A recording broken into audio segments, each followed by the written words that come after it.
Welcome back to another episode of Fantasy Plus. Thanks for joining us.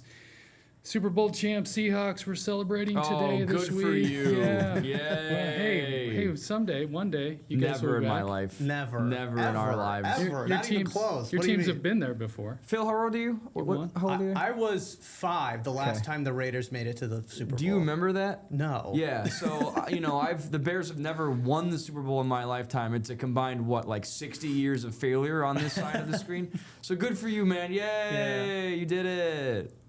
It's only been, 12 years since last time? I know, right? Ooh, you were in the desert. Yeah. 12 years. I didn't say we were in the desert. No, we're just We said it. We said Yeah, it. you guys said it.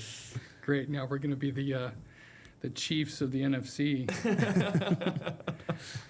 Speaking of champions, let's talk some college prospects.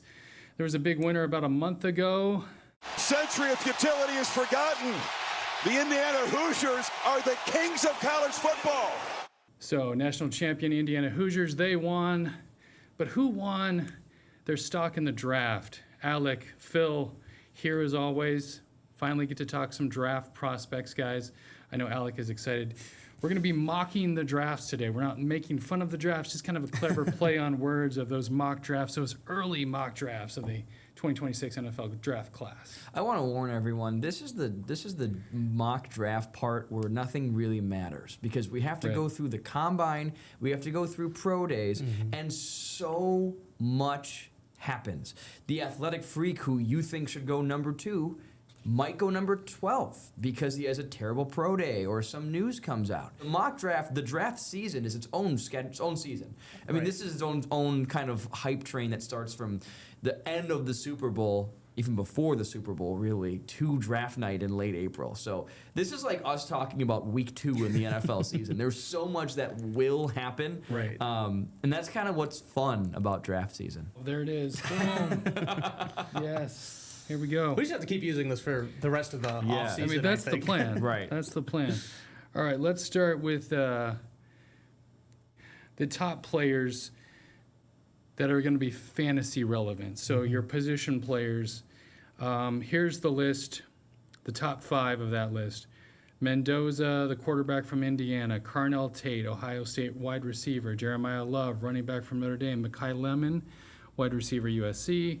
And Jordyn Tyson, also wide receiver, Arizona State. Now, these are not going to go in the order. Obviously, these are early mock drafts, but...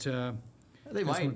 You're right. You never know. I mean, should we let the Raider fan talk about who everybody thinks is the number 1 pick? Yeah, I think it's kind of a given at this point that the Raiders will be taking Fernando Mendoza. I think if they don't, they will hopefully have traded that pick away because he is very clearly the top guy in this draft, especially with a couple of teams really looking for a quarterback and needing some stability in that quarterback in that quarterback room. You know, the Raiders for a long time have been kind of dealing with guys they pick up in the offseason, trying to make that work, bringing in a guy on a rookie deal who you get to kind of mold and really kind of build that team around, I think is the ultimate goal here. So again, Fernando Mendoza, 1 of 1. I think that's a pretty obvious decision there. My question here is, are we going to see 2 quarterbacks drafted in the first round or not? Right. That's the mystery. Because, yes, I think you're dead on. Mendoza's going, of course, to Vegas. I think, especially considering the demand about that position, he's the only guy that you give that first-round grade to, maybe. But will a team in that back half, or maybe even middle half, trade back to the late rounds, start feeling some pressure? Does Ty get drafted out of Bama? Like, that's really the question. But I think in terms of fantasy, man, you're starting a rookie quarterback. But for a dynasty, yeah, I think your options are feel really, really, really good about Mendoza and then go, man, are we going to go with Chambliss late in this round? Are we going to jump at a quarterback late? For Mendoza, what do we think about the landing spot fantasy-wise? Fantasy-wise, I am just worried about, especially in that first year. I think he is a guy that, I wouldn't say don't draft him, especially later on after you've already got your quarterback, but he is very much, in my opinion, just based off the circumstances around him, to no fault of Fernando Mendoza's own, that he is a spot starter, honestly, on your fantasy team. I think if your other quarterback maybe gets hurt or is on a bye week, that would be the time to really insert him into your lineup. But again, I think just just looking at the rest of that offensive line for the Raiders. They got Genty, but how much are they going to utilize him? And if teams know that, okay, we've got a rookie quarterback, let's just put 8 in the box and, start blitzing and everything. We've seen teams kind of do that, especially with young quarterbacks too. And who is he throwing the ball to outside of Brock Bowers? I mean, that is really the big question there. So again, I'm not saying that Fernando Mendoza isn't going to be great. God willing, he will be. I'm just saying, especially in this first year, I don't expect him to really do anything crazy fantasy-wise. And that's the jumping point is, what does this mean for Brock Bowers, who had a down year last year, partially because of injury? This is going to be an offense that needs to kind of shake itself out a little bit. Now, Bowers is that number one option, and everyone knows how valuable a good tight end is to the development of a quarterback. He just does so much for you when your receivers maybe don't or are unable to get open. And with rookie quarterbacks, it takes time. It's always a good buffer. We saw it with Daniels, that they're mobile. And Mendoza can run. He's not going to kill you with his speed, but he definitely can move out of the pocket. So I'm curious to see what this offense looks like. It's a big thing in the NFL to have quarterbacks learn it the right way, not completely rely on bootlegs and rolling out. Have them have to learn how to read the pocket, direct with cadence, and play sustainable football. I think we'll see a lot of that with Mendoza. So I don't see a ton of viable fantasy options for next year. If we're talking dynasty, though, yeah, anything's possible, and the kid is clearly talented. So I think he could really become someone, but I wouldn't rely on it next year. Yeah, and I think especially if you are a guy who really wants to grab Brock Bowers in your draft, you probably feel a little bit better with Mendoza than maybe last year with Geno Smith too. Right. So again, there's two sides to that, but again, I think strictly speaking, I don't expect the Raiders to go all the way to the Super Bowl or anything like that. Just be careful because rookie quarterbacks usually don't work out in fantasy. Yeah, the first year especially because of where they end up. The team that they're on needs the help. Right. All right, we good with that one? Let's go to the top wide receiver in this draft class. For most people that are mocking drafts right now, before the combine, before we've got through all that, Carnell Tate, Ohio State. Good receiver. This is going to be interesting. It's all so positionally based. I've seen Jordyn Tyson ranked as the number one receiver off the board. I've seen Lemon, usually around 2, but some guys are high on him as 1. I don't know how this is going to shake out. And as we mentioned, with receivers, it always matters who's throwing them the football. Does Carnell Tate survive the first 8 picks? I don't think so, but I don't know. What you're getting in Tate is a great possession guy, a big-bodied guy who can really be able to win those 50-50 balls, but also just be an overall athlete. That's great. Who's throwing him the football? That's the ultimate question. Right. So this is all so conjecture-based because we also don't really have that alpha receiver. We don't have that 1-1. Right. There is no Marvin Harrison Jr., who was without a question going to be the first wideout off the board, or Malik Neighbors. So, this is going to be very, very interesting. I think Tate's skill set does line up with some different kind of quarterbacks. It all depends how it's going to shake out. So I like Tate. I don't know if a receiver with his skill set is going to completely blow up and dominate on his rookie season, but there's obviously a ton of talent there, depending on where he's going. Yeah, I mean, I really like Carnell Tate, too. He's not my favorite wide receiver in this draft. We'll get to that guy in just a little bit. But I really like him. If he can end up in Tennessee, I think if Arizona and New York, the Jets, kind of maybe decide to go in a different direction. They both need wide receivers, but maybe they go in a different direction because they've got other issues that they need to fill. I mean, number one for Tennessee is you've got to find a pass catcher for Cam Ward. If Cam Ward and Carnell Tate can link up, I think that is, kind of what we maybe could have seen in New York with the Giants with Jackson Dart and Malik Neighbors. We never really got to see that kind of come to fruition because Malik Neighbors got hurt. But I think, you've got a younger quarterback who has obviously shown a lot of flashes, but just needs that real possession receiver, that guy that can get you a first down every possession. You know that you are at least going to give him a 50-50 shot, worst comes to worst. And I think Carnell Tate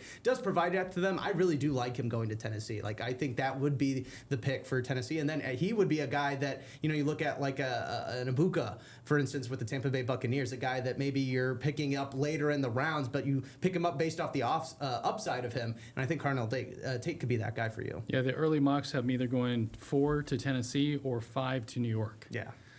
Jeremiah Love, Alec, you're excited to talk about him? Yeah, Running back, he's being drafted as high as 9, Kansas City. A home run. If Love goes to Kansas City, get him, because I understand that there are still issues with that Chiefs line. I mean, we did see a lot of Patrick Mahomes feeling some pressure. They lost a guy like Joe Tooney over the last season, and some other guys are getting older. But man, if a guy like Jeremiah Love can go to a team that is not so dependent on him, that uses him as a complement to an overall offense as opposed to overly relying on him, which we kind of saw with Genty last season, oh yeah, that's a first-round pick in your fantasy, no doubt.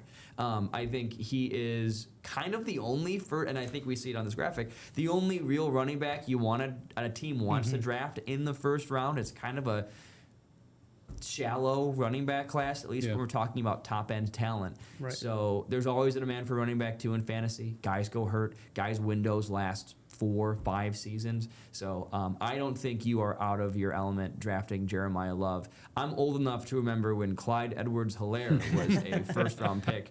And that didn't work, but he was a pick at the end of the draft because the excitement of him going to the Chiefs had everyone buying him ahead of, I guess, when he should have been bought. So I think Love is a no-brainer if he goes to Kansas City.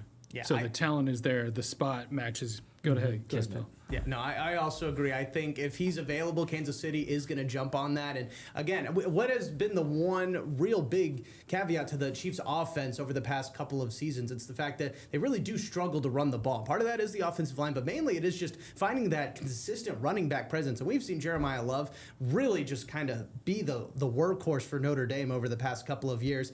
Been the focal point of that offense. So I think you bring in a guy, maybe, with Patrick Mahomes and their passing game, he doesn't have to shoulder so much of the load in Kansas City, but he would be a guy that would get a lot of touches and probably a lot of touchdowns too. So again, he is probably the one running back that could go in the first round, and kind of before the season starts, we can kind of assume that he would be maybe one of the top guys if he ends up in Kansas City. Yeah, no question. Okay, we've got a lot of wide receivers we'll be talking about today. Next up, we've got Mr. Lemon from USC being mocked either at 11 to the Dolphins or 14 to the Ravens. Yeah, this is where it gets interesting, because it's like, who do you like? Like, is Lemon going to be over him? Are we going to put Jordyn Tyson over him? Personally, I like Tyson more than Lemon. But I understand the Lemon appeal. Lemon's issue is a little bit of his size. That's the thing a lot of people have questions about. Tyson's issue is injuries. You're taking risks no matter what when it comes to these two guys. But Lemons obviously is a great selection when it comes to a guy you are looking for in terms of just speed, explosiveness. Both these two, Lemon and Tyson, very good route runners. I think in today's world of college football, you also want a guy who's a yards after catch machine. I think you get that in both guys too. I like Tyson a little better in the yak world, but Lemon has the speed to really add on to it as well. These are both very good route runners. These are both very talented receivers. They both have question marks. Like, these are not slam dunk guys, but because you always need receivers this early in the draft, they're going to be options. So draft at your own risk. And in terms of fantasy, keep an eye on matchups.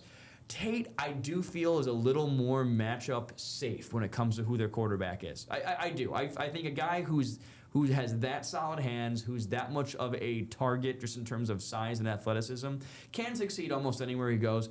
I'm not saying Lemon and Tyson can't, but I'm a little more weary, let's say, if, for example, the Vikings decide to go crazy and draft one of these guys, and you have J.J. McCarthy, an unproven quarterback, throwing it, for example, right? I don't know if these guys can be, put them anywhere you want and rely on them. And I do say Lemon's a bit more boom or bust than Tyson is. That's my really quick, looking at these two guys and imagining how they're going to work in the fantasy world prognosis. Yeah.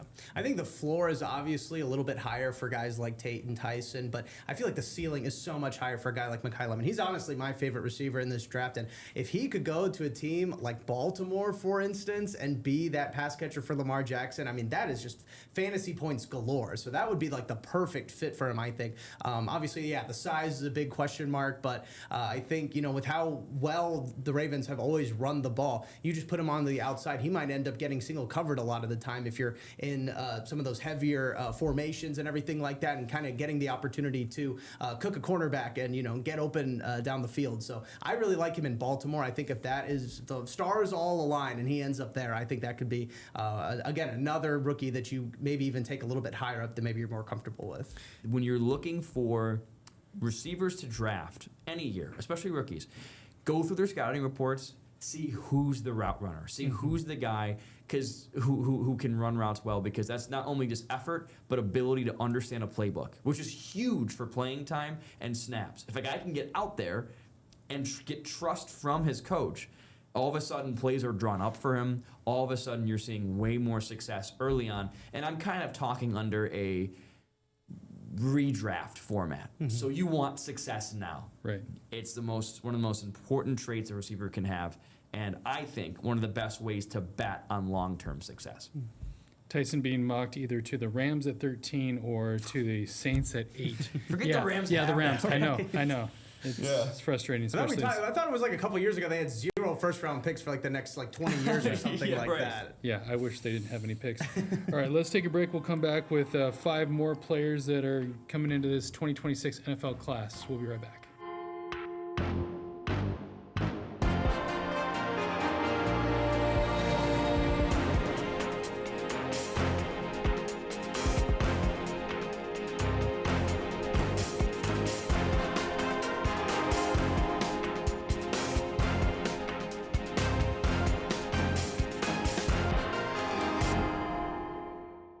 Welcome back, Fantasy Plus. We're looking at the mock drafts. It's early. It's the 1.0 mock drafts. So we're getting our 1.0 reactions. Next up on the list, quarterback Ty Simpson from Alabama, tight end Kenyon Sadiq from Oregon, wide receiver Denzel Boston from Washington, wide receiver KC Concepcion from Texas A&M, and wide receiver Chris Brazzell from Tennessee. Obviously, Alec, you were talking about potentially having 2 quarterbacks in the That's first the round. question, yeah. Will we see Ty Simpson go late in the first round? I don't know. There's always a demand for quarterback, but I always think back to the Malik Willis draft, where everyone's like, oh yeah, there has to be a quarterback going in the first round. Malik's going to go top 10.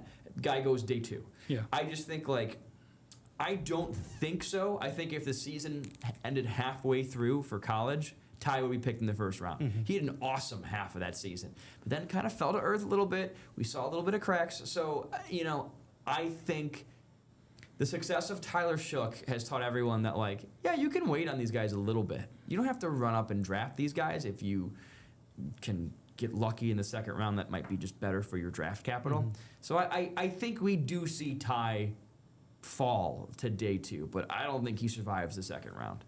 Yeah, I think definitely not. I mean, just from what we saw, I would not reach for him. And I feel like that's what teams are really worried about is, okay, is Ty Simpson worth that first-round pick, or can we get him in a later round? Again, do think he's got maybe first-round talent and definitely second-round talent for sure. But again, where is he going to end up? Are teams that really need a quarterback, are they thinking Ty Simpson is going to be that guy long-term? I don't know about that, but I could see him going to a team that already maybe has an older, more established quarterback. One team I really liked was maybe the Rams, as the Matt Stafford successor. And then, Stafford just won MVP. He's got at least a couple more years left. You give him as much time as possible. I don't know. I think we've seen 2 years ago, 6 quarterbacks drafted in the first round, and for the most part, maybe with one exception or two, a lot of those guys are still in their jobs. It's supply and demand, and I think there is a decent enough supply in the NFL. Not as many teams are starving for a quarterback as maybe they were 2 years ago, because those guys have to figure themselves out. I don't see a reach for him, but if we're talking fantasy, no, do not draft him. What are you doing? 2 of the mocked spots, landing spots, are the Steelers at 21 or the Jets at 16. Kenyon Sadiq, let me just tell you, the best tight end in the country. Watched him all year for the Ducks. Unfortunately, we couldn't beat Indiana, but Kenyon Sadiq is that dude. If your team's looking for a tight end, Phil, we know your team isn't.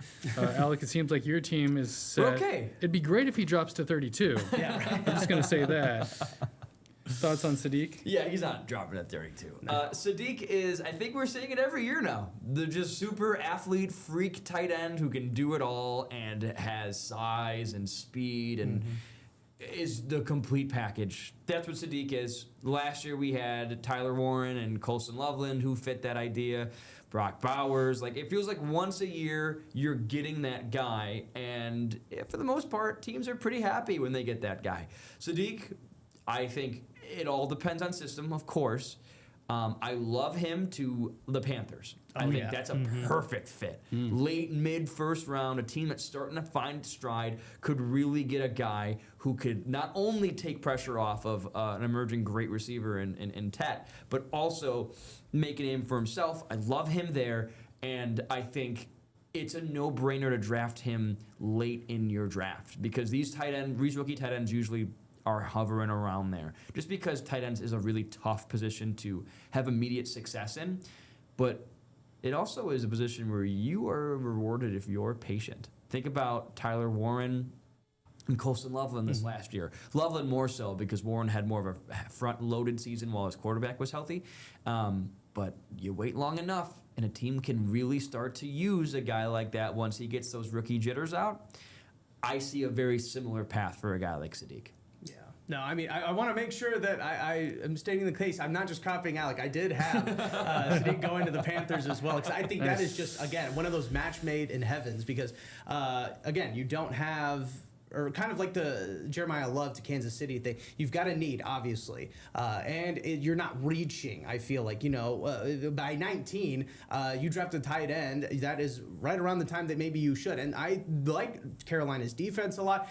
We've seen them in the running game with Rico Dowdle and Chuba Hubbard, that they've had some success there. Teteroya McMillan as well, also really good, had a really good rookie season. So again, you're just looking up for other weapons to make Bryce Young as best as possible, and maybe even get back to the playoffs for a second year in a row.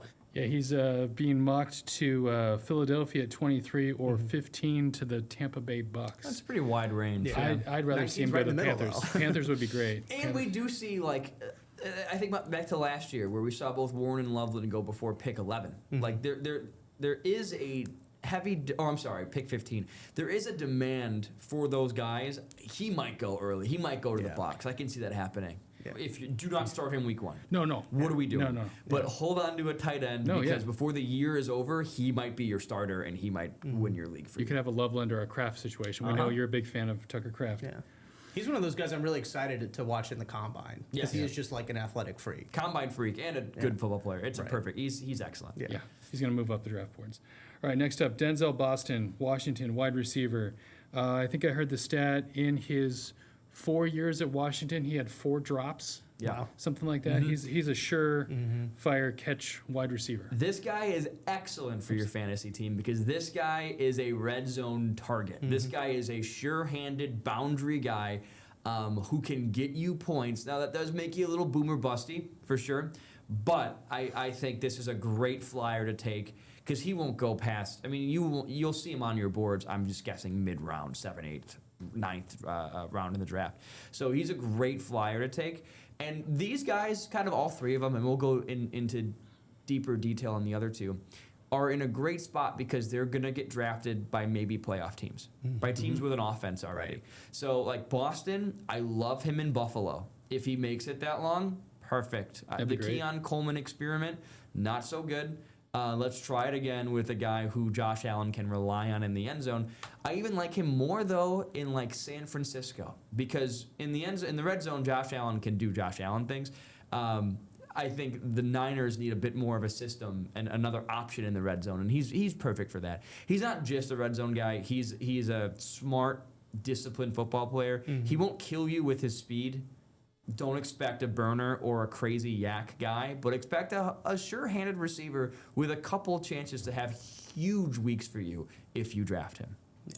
Team I really like him going to is the Houston Texans, just because, again, another team, well, we've talked about it. There's lots of offensive linemen in this draft. There's a lot of edge rushers. Well, guess who had a really great defense that honestly got them to the playoffs? Well, that's the Houston Texans. C.J. Stroud obviously struggled a lot, especially when he got into the playoffs. He is looking for that guy to, somebody to throw the ball to, honestly. And I think a guy who does not drop the ball, a good route runner, solid a guy to have back there. And again, you're already picking late in the draft. So you're probably not going to get Carnell Tate. You're probably not going to get Makai Lemon. Denzel Boston is that guy that could fall right in your lap, and then you've got to jump on that. Boston being mocked 24 to the Browns or 21 to the Steelers. So Okay. we'll see. The next on the list, either going 26 to Buffalo, is KC Concepcion from Texas A&M. We kind of talked about this a little bit with Lemon. He kind of has a similar scheme to him. Quick, burst, has a chance to be kind of that perfect slot receiver in the NFL. And it all comes down to his system. I think Casey's a bit more dependent on what system he's in than, say, Boston. So, I want him on a team already with a sure-handed receiver one. I don't know if he can come into the league and be that receiver run right away. I don't see that. But I do see him succeeding a lot, especially in terms of, can teams drop screens for him? Get him on some end arounds. Can we get him working out of the slot too? I think there's a lot of potential there in the right hands with the right team, which is why I say, it's not like the Rams need another receiver. Because they don't. Right. No, But- please. Please, no. But if they take a defensive or different position guy with their first pick and with their later pick decide to go with a guy who can flourish in a system with a very good offensive coach, I see some serious potential for Casey. Yeah. Team I really like that he could fall to would be New England. I mean, obviously, their offensive line is probably going to be the one thing that they want to focus on in the draft, but we already heard Mike Vrabel say that they're going to keep Will Campbell at tackle for now. So, again, maybe they're just hoping for a better year out of him or, another year of development under him. Obviously, he's going to be kicking himself after the Super Bowl and, trying really hard in the offseason. But, if he could go outside of offensive line, they didn't really have anybody to throw for Drake May to throw to. So, again, they could be tackling wide receiver again, something that we've been talking a lot about with New England. But I do think with a guy like Drake May, maybe a more shirt-up offensive line, we saw that they can run the ball pretty effectively. I think that could be a really good fit there in New England. All right, I got Brazel running out the list. Also being mocked to the Bills, Chris Brazel. And now we're guessing. It could be Brazel for sure. Right. There's 5 other guys that could go to. So, And he's tall. he is. So that's a good help. This is if you told me he went at the end of the first round, I wouldn't be surprised. If you told me he went at the start of the third round, I wouldn't be surprised. This is now kind of, I think, emphasizing this draft class. I think the first 3 guys we talked about have a pretty safe chance of going in the first round. I think one of Boston, maybe 2 of Boston or Casey go in the first round too. I don't know where he goes though, and this is where it gets tough. There's 2 receivers that played for Indiana that could go ahead of him. There's a couple other talented dudes across the country. Yeah, he brings a decent height to him. It's great. I don't know. This is a guy I would probably avoid until I know exactly where he's fitting into, because this is one where it starts to get into, are we reaching for a receiver because we want to leave the first round with one? Or do we really think that, oh yeah, we got our guy here, let's run it with Brazel? I don't know. Yeah. I mean, if he falls to Buffalo, I really like picking him up, honestly, because, I've watched quite a few of his games, which is unfortunate because I despise the Tennessee Volunteers. But he is one of those really big boomer bust guys. I mean, I've seen him do it on multiple occasions, jump up with 3 guys around him, jump ball scenario 50 yards down the field, and he comes down with the ball. So he's got those, he gets the ball at the highest point. He's already super tall, super athletic. A guy like Josh Allen, he's got to go to a team, though, that has an established quarterback like Josh Allen. This is not going to be a guy that, maybe gets picked up early second round, or maybe a team jumps up for him because they really like his upside and they have not figured out the quarterback position. So I think if he ends up on a team like the Bills, like Baltimore that's looking for a wide receiver, New England, again, another team. I think if they've got an established quarterback and a good offensive system already in place, I think he could fit in really well and possibly even be one of the top wide receivers in this draft. We'll be back on the every other week schedule. We've got a lot coming up. We've got the combine starts at the end of the month. Free agency starts March 11th. College prospects with the draft, that starts in April. So there's a lot coming up. Keep it here, Fantasy Plus. Speaking of leaving, thanks for watching. Phil, Alec, thanks for joining us as well. Thank you out there for watching. We'll see you on the next episode of Fantasy Plus.